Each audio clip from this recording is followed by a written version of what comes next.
So my book is Hyperbole and a Half by Ali Broche.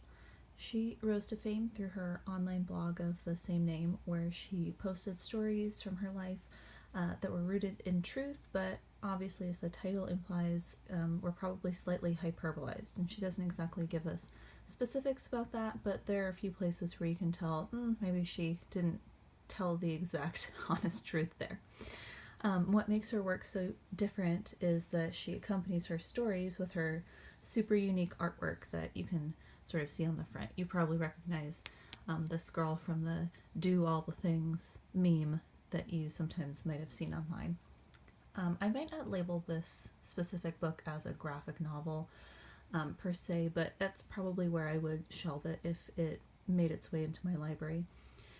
It does contain quite a lot of swearing, so I would hesitate to put it anywhere other than in a high school library. But her writing is so side-splittingly hilarious while being incredibly relatable. It's so unique, and I've never found another book that really encapsulates the same sort of feel. One of her first stories, let me open it, try and do it one-handed for you here, involves her being a very strange child. So she eats things that are not edible.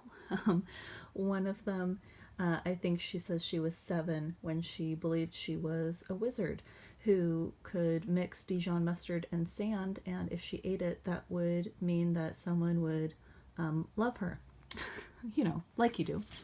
And then a later story, she talks about training her dog, who she is afraid is developmentally delayed, and hilarity that ensues when the dog is incapable of solving even the super simplest of tasks. Unfortunately, she does use the R word in this specific story, which I really have a problem with, although she does only use it a few times. And the fact that she used this word almost... I almost didn't use this book because I feel so strongly about it, but it is such a good book that I would still recommend it to students to read. My favorite part about this book, though, is that she discusses her walk through life as a person who has depression and how she interacted with people while coming to terms with having that disease. Somehow she's able to take this really heavy and difficult topic and create a funny story around it without making light of this being a very real issue that some people deal with.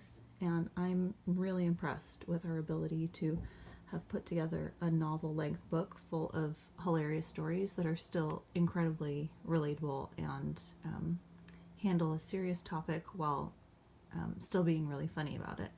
So here you can see she's talking to an adult woman about what's wrong. She's relating this to her depression, saying, "My fish are dead."